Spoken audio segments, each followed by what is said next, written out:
So it has been 6 years and counting, and this is the 6th year. What a special time for us to be here this evening. So this evening, we honor the legacy of a visionary. And as we honor this visionary, a past president whose tenure was between 1984 and 1986, I was told that in this gathering, we are really lucky and blessed to have past presidents, and I would like us to just give them a round of applause. We have in our midst Ndade Martin Sebeshe, who was the president between 1981 and 1982. A round of applause, please. And of course, as usual, Babeki Sibiya needs no introduction. Between 1999 and 2003, a round of applause, please. The man of the moment, who had the room in a standstill as he was greeting everyone with a cup of tea in his hand, between 2012 and 2015. Before I say anything, Prof. Bonang Mohali, please, a round of applause for him, please. And of course, the current president, Mpomose. Obvious. So we are here this evening to remember the late George Negota as a community leader. In the past lectures that we've had, we've heard stories upon stories, testimonies upon testimonies, those who were there when the foundations of the BMF were laid, those who could share those stories. We today commemorate a key figure in South Africa's transformation story. This evening, we remember a respected legal professional, a former BMF president. Ladies and gentlemen, once again, I'd like us to just honor, with a round of applause, the journey we've been through, 6 years and counting. A round of applause, please. So with this lecture, we continue to remember the contribution that was made, not only in politics, but also in business. We remember also the contribution that has been made by someone who has authored some of the most prolific thoughts that has left us in this country. Now, to welcome us as we start this event, please let's welcome Daisy Rampela, who's the Limpopo Provincial Chairperson. A round of applause, please.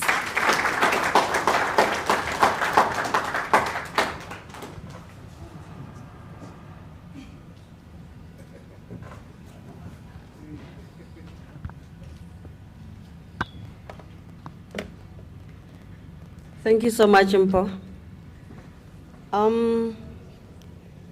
You're looking very tense. Good evening, ladies and gentlemen. Are you good? Firstly, let me say, I'm sure you will agree with me that President Motseyi has delivered the 49th AGM conference and it went well. Can we give him a round of applause? No, that one it was for you. Can we celebrate President Motseyi for what he has delivered and his administration?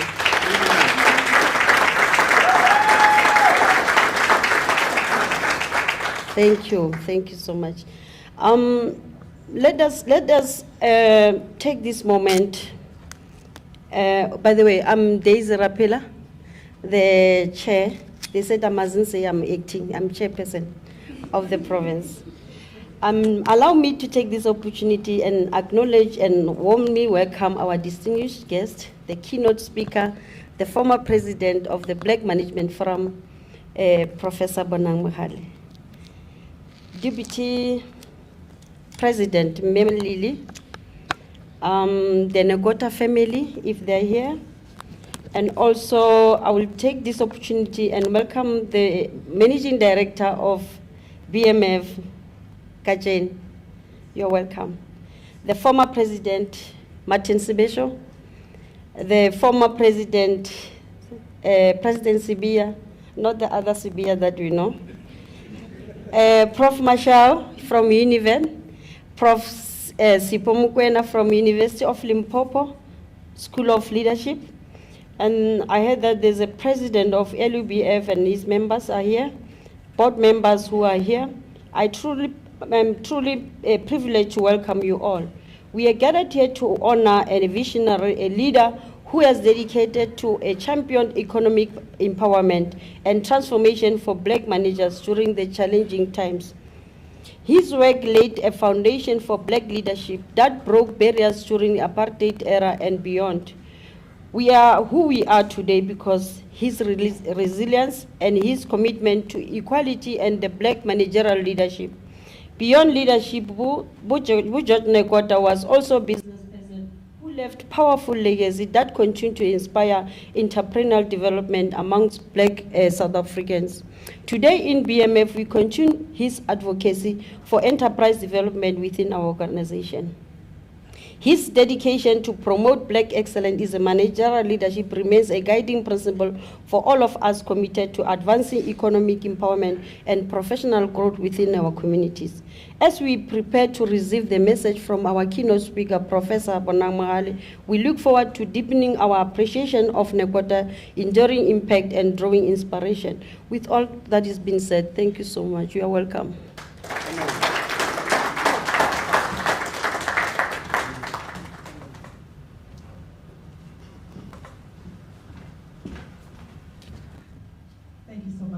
Thank you.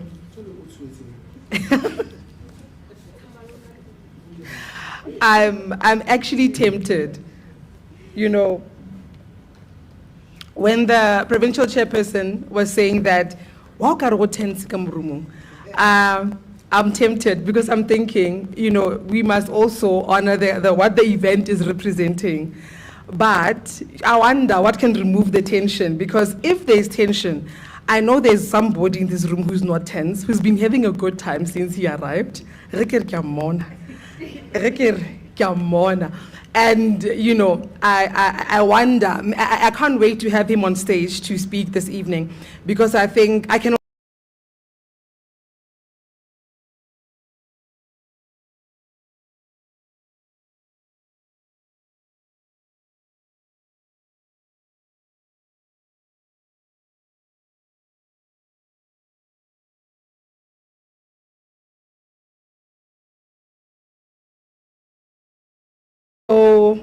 Are you challenging me? Yes. Is that a challenge? Because if I'm being challenged, I can fall for the challenge, you know.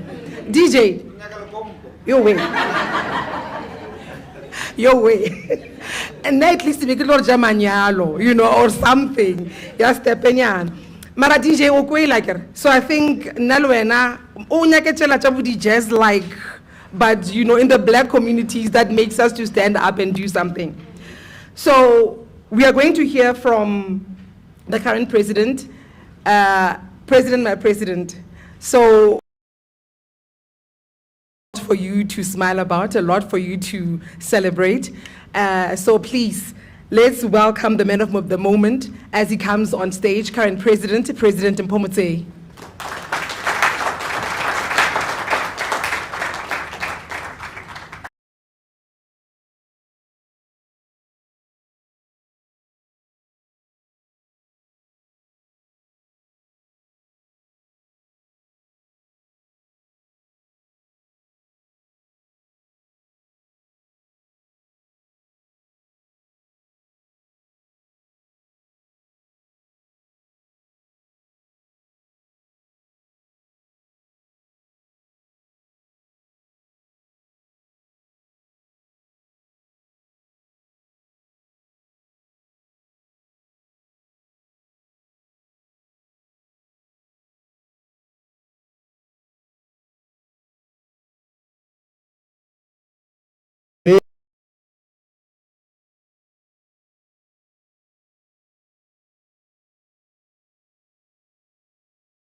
She's ever smiling.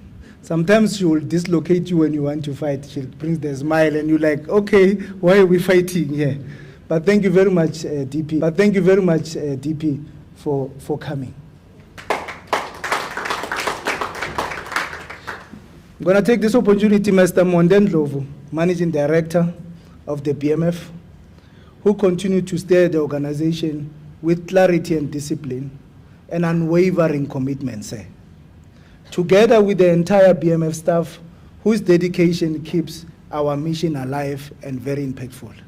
I'm aware I'm working with you in the office, you don't have any sleep. But in the book of Ndate Bona, you must sleep.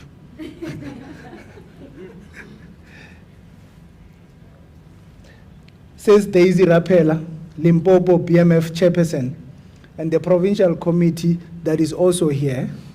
Thank you for your leadership and hard work and for hosting us with such an excellence. Our BMF stalwarts, who carries the organization through difficult seasons with courage and convictions, reminding us always of our purpose. Dr. Don Mutau should be here. If he's not here, he's about to arrive. Bongulane, who's always there when we need them. Tom Dagada, who's also here as well in our midst. These are the stalwarts that we depend upon on a daily basis in the province. I want to take this opportunity, Prof, just to scan the room for you to know who is here, who are you going to talk to. We've got the provincial treasury here, Ms. Ramadi Meja Masukwa Meng is also here in our midst from the national treasury, from the provincial treasury. Prof, we also have from the VC's office at University of Venda. He has sent because he was a bit busy. But we met him the other day when we met that other time in Centurion. He has sent Professor T.S. Mashao from University of Venda. This is the Deputy Dean Research and Postgraduate Studies in the Faculty of Humanities. We also have here the professor from University of Limpopo, who is here, who heads the school, the business school, that side that they call it TGSL. He's in our midst with his staff, and they're here. They always support us every year, coming here to make sure that they support. And somehow there is a pending MOU that is supposed to be concluded. I guess Kasheni will just push it this time so that we can conclude it. We've got Mr. Matume Chidi, who is the president of LUBF. So LUBF, Prof, is Limpopo Business Forum. So the different organizations met to organize themselves so they can have one voice.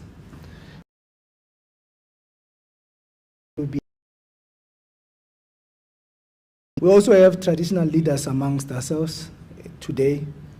We have Khoshi Khadi Pasha is here amongst our midst, and also Khoshi Tobejani is also here, and also Khosi Riba, which is the princess, I guess, is also here. So I don't know, class, are you Khoshi Wena or you are what?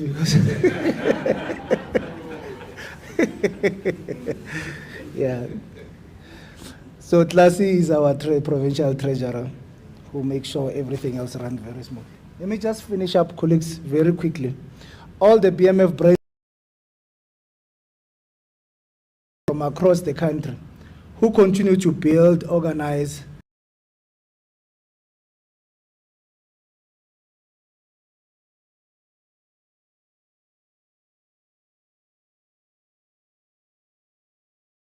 all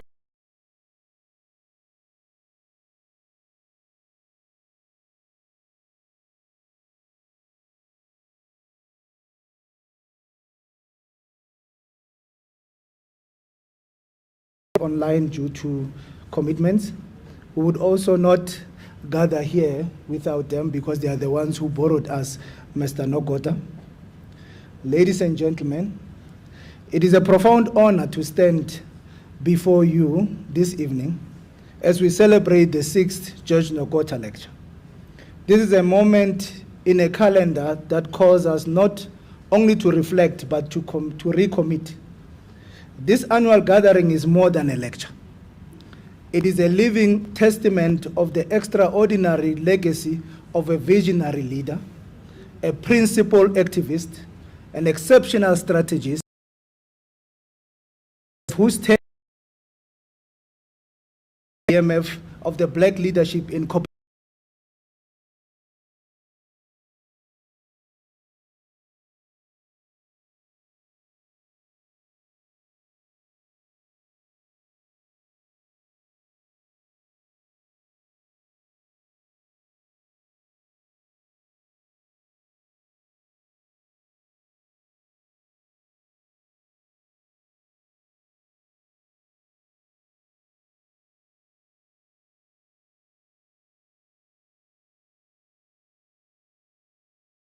an unwavering commitment to transformation, not as a slogan, not as a corporate window dressing, but as a matter of justice, dignity, and national progress. Under his guidance, the BMF became not only a voice of advocacy, but a forced principle, defiance, and constructive engagement, unafraid to call out inertia, yet always offering solution grounded in research, policy, and lived experiences. We have learned from history of the BMF that George Negota understood that transformation is not an event, but a generational mandate. And he dedicated his life to ensuring that the next generation of black professionals would inherit a corporate landscape that was more open and more just, and more responsive to the needs of the majority. What made George Negota exceptional was his insistence that black leadership must be both excellent and ethical. He believed that corporate South Africa could not flourish without representation that reflected the demographics and potential of the country. But beyond representation, he demanded competency, integrity, and accountability. To him, transformation was not simply about numbers. It was about capability, power, ownership, participation, and influence. It was about building institutions, elevating voices, and reclaiming economic agents. He reminded us that leadership is not a little about the responsibility. Today, we are honored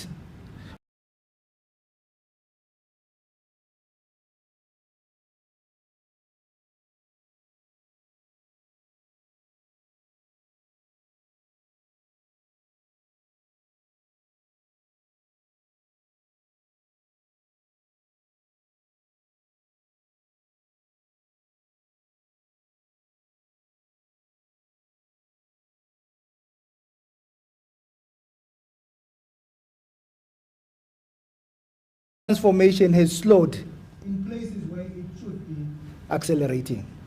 Policy intent has not always translated into meaningful impact. And the lived realities of our people remind us daily that inequalities remains our greatest national threat. This has also been at the center of our 49th policy conference we recently had at Gqeberha. We have got to persist to head at Gqeberha. We have got to persist to representation,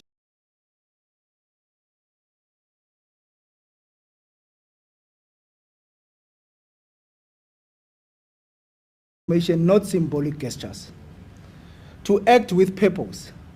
Acting with purpose will enable us to ground our advocacy in evidence, policy, and lived realities of black professionals and communities.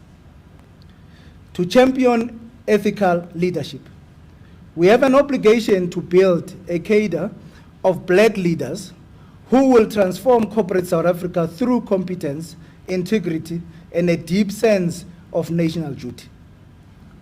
To honor the next generation, his legacy also obligates us to fight the path that allow black youth, not just the privileged few, to access professional opportunities, leadership pipelines, and economic participation.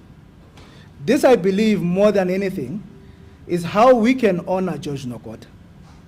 By ensuring that the future is more transformed than the past, he fought to challenge. In his lifetime, George Negota reminded us that every generation has a choice. We can either adjust to inequality or challenge it. We can normalize exclusion or dismantle it. We can inherit the status quo or rewrite it. Tonight, at this lecture, named in his honor, let us choose courage over complacency. Let us choose transformation over comfort. Let us choose the difficult but necessary path towards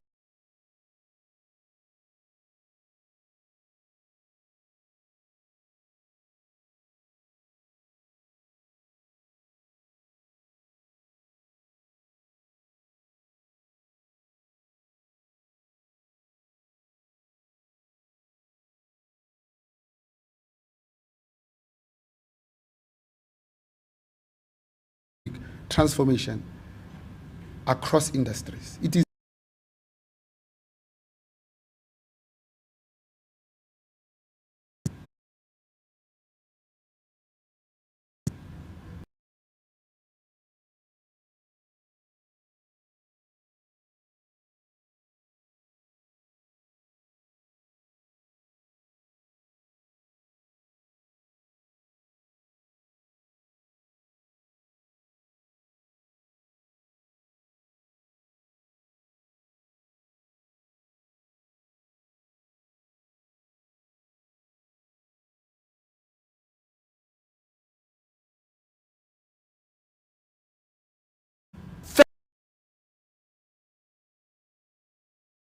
oppression, exclusion, and subjugation was, still is,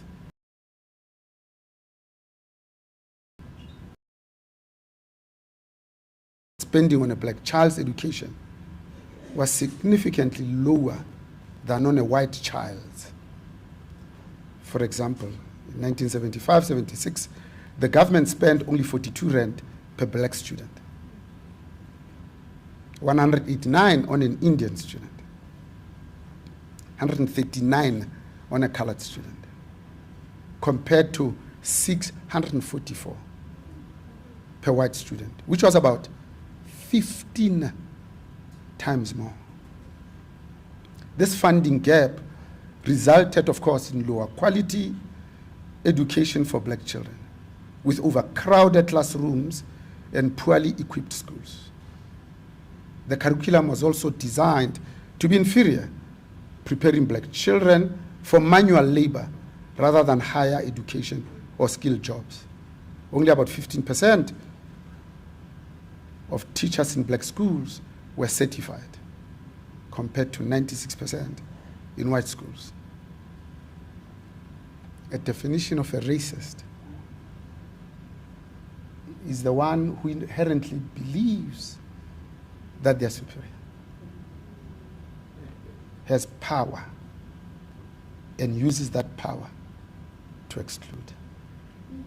The question we need to ask ourselves this evening and this time, when so many of us dare to hope that joy and peace will prevail, is what is it that black people have prevented white people as a group from doing?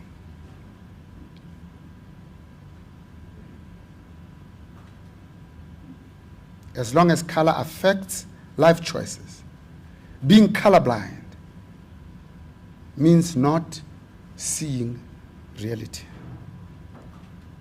To rise above the racism of the past, we must acknowledge it and call it by name. It is hard for an individual or a country to evolve past discomfort if the source of the anxiety is only discussed in hushed tones. You see, you will never be right in the eyes of someone who hates you. Instead of trying to explain yourself in vain, it might be more useful to explore how best you can reclaim your self-worth, your self-respect, dignity, and humanity.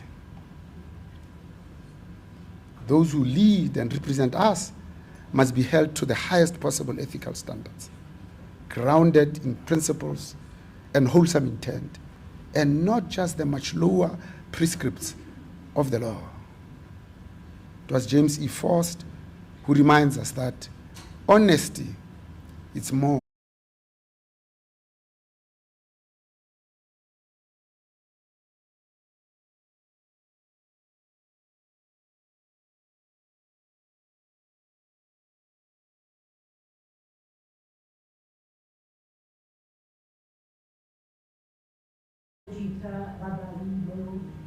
Professor Wanile, just to talk to them about the taxi industry.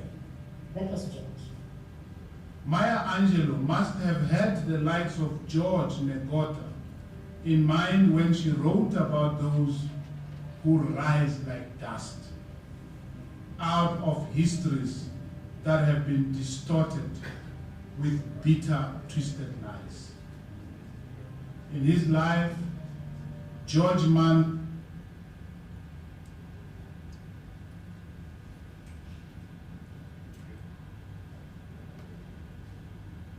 Makado in Limpopo, to a poor family in a poor, and I must add, not only poor, but oppressed community. So dire was the situation in his family, he had to drop out of school prematurely in order to take care of siblings and other members of the extended family. And yet, Negota's hunger for education and his thirst for knowledge, his knack for entrepreneurship were always in evidence from the time when he was young up to the time when he passed on. When living in Middle and Soweto, Negota's life was structured in this manner. By day, he worked. By night, he studied by correspondence. And over weekends, he supplemented his meager income by selling handkerchiefs, among other things. The mind boggles at how he managed not only to multiply himself, but also at how he managed to get so much done within a 24-hour day, a 7-day-long week, a 30-day-long month, and a year that has only 365 days. When Negota died, he was in his mid-60s. But I want to submit to you that his achievements in both the public and private sectors are those of a man who lived and worked until he was 85 years old, at least. Not only was it the education, his deprivation forced him to have a strong moral fiber. Now, his education was not abstract theory. It was education that had a basis. He went into law because he wanted to pursue social justice. He was aware of the needs of the country, that we were the majority of the blacks were disenfranchised, their land was taken, they were living in squalor and poverty. So he wanted to pursue law in order to bring social justice. He then felt that that was not enough. He needed also to do something in the commercial field, so that his knowledge is not just about theory, but it was about practical things. It was about doing things that can create value, that can create wealth, that can create food security, that can provide health and medicine, that can uplift communities. So he became an entrepreneur. One of the things that people surprised us was that George was here, he was there, he was everywhere. And also remember, he was self-made. So all the education that he acquired, he paid for himself. And fortunately, if I remember, the wife Maria, who was a nurse, was the backbone of the family, while George was pursuing education, advising government on policy, and influencing corporate sector to open up and employ and transform and transfer skills to that. While he was busy with that, his wife was the one who was maintaining the family, because George had this huge, vast field of endeavor trying to fix and contribute to the new South Africa. The year is 1986. Was I was alive, yes. I was in BMF 1986. We have the AGM, and George is the fourth president of BMF. Is George in the years 84, 85, 86 visited Durban, and he facilitated the branch of BMF is formed in Durban. Visited Port Elizabeth of Gqeberha, and he showed that the branch of BMF is formed. And I was in Gqeberha at that time, visited Cape Town, and ensured the branch of BMF is formed in that area. But then we have the AGM, which is the first AGM of BMF, which is national under the leadership of George. Then we are faced with the issue, and we look at the issue, it's timing. For us who came out of Joburg, we say, what shall BMF do to make a definitive, unquestionable statement that it is now a national structure? And of course, we had an agenda. And our agenda was we wanted to have a president of BMF outside Gauteng. And Johannesburg people say, you are the Johnny-come-latelys, and you have just joined BMF, you don't understand anything about BMF. How the hell do you think you can lead BMF? And now George, as the president, had to mediate those. And as he was doing that, he said, Johannesburg people, let me tell you how right you are. You are right for this and this and this and these reasons. And he gets a standing ovation.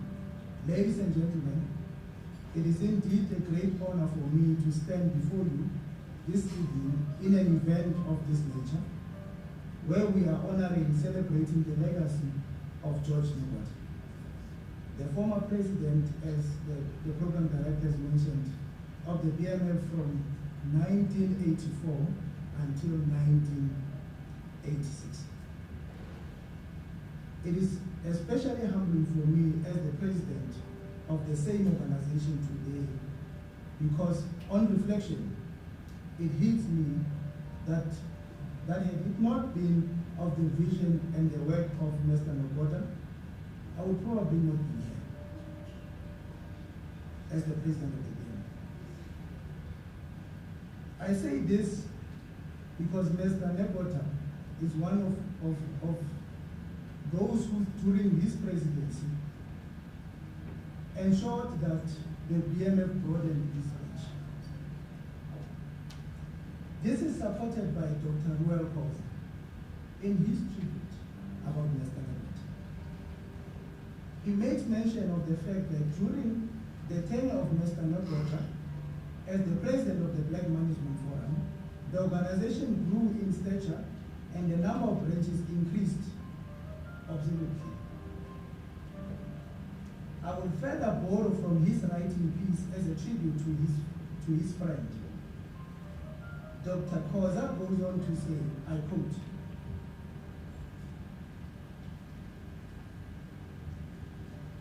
George to me is epistomized the African in my dream. An African who is a master in his destiny. An African who has a vision. An African who is known for what he stands for. An African who is proudly moral being. An African who has integrity. An African who is able and competent. An African who leads a renaissance. An African who takes responsibility for his own actions. In you, I saw an African who, when he looks in the mirror, sees the hand of God. Close quote.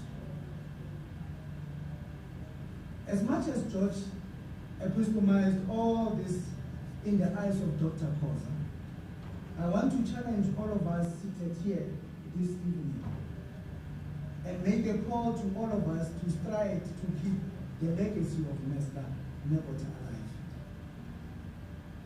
By being masters of our own destiny, by being visionaries, by being clear on what we stand for, by having integrity in all our dealings, by continuously acquiring knowledge and skill so we can be able to compete, and by taking responsibility for our action to a point where we will be looking out at ourselves in the mirror and be proud of having resemblance to the kind of a leader that he was.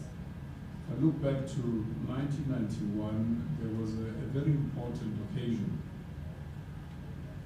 which was championed by his successor, the lion that used to roar in rooms, Don Konas. When the Black Management Forum brought together the economics departments of the former liberation movements under trees in the bush at Mopani, and in 1991 a document was produced known as the Mopani Record of Understanding on economic transformation and empowerment. Not black economic, not just economic empowerment and transformation. And one of the things that used to be cited a lot, which is perhaps where I will start, but perhaps before I go there, let me say that the theme that I chose over and above the broader theme I was given was to provoke you tonight in the name of George Manda Negota. Was to provoke you tonight to say the future is the only place worth leading to. That is the core of my message tonight. I feel that as black people, given that this room is 100% black, we spend a lot of time looking to the past. We spend a lot of time looking to how things used to be. And often we forget that the place where we're going to spend most of our lives in is this place called the future. And that is the only place worth leading people to.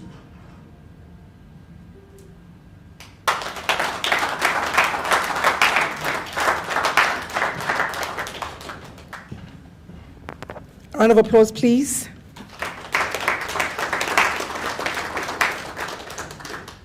I think you can hear from all the speakers that we've had, and even the speakers we've had tonight, that the message hasn't changed.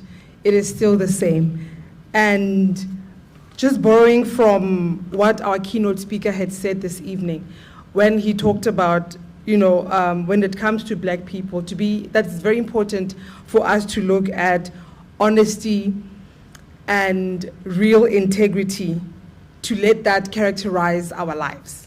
I think if you listen to what was being said over the past 5 years, coming to this year's, there's this silver thread that really crosses across everything that has been spoken, and that brings us to this time. So as we had said in the beginning of the lecture, that we are here today because the Negota family really continues to allow us to share in the memory. And right now, I'd like to call Dr. Sinwamadi, who is representing the family, the Negota family. Please, round of applause as Dr. Sinwamadi comes to the front.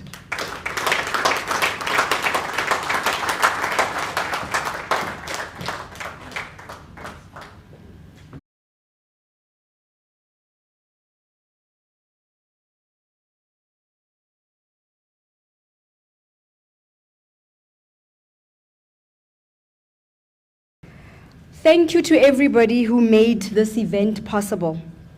The BMF staff, led by the MD of the BMF, your dedication and reflection of the values that we are celebrating today, Black excellence, integrity, and first-class events, was definitely honored this evening.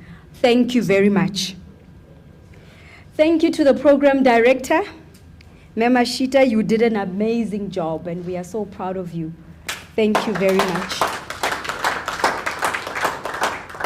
Thank you to all the members of BMF that are here, the friends of BMF that are here, the stakeholders of BMF that are here, and most importantly, the past presidents for honoring us with your presence. Being here affirms the importance of having these ongoing dialogues, of courageous leadership, but most importantly, let us pursue a more inclusive and prosperous South Africa. Ladies and gentlemen, we are going to have dinner. Please mingle. Let's celebrate the December month that has started, but most importantly, our guest speaker spoke about building businesses. So let's network. Let's share the skills and the work that we are doing with each other so that we can support each other as Black people, because no one else will support us unless we support ourselves. Thank you very much. Enjoy the rest of your evening.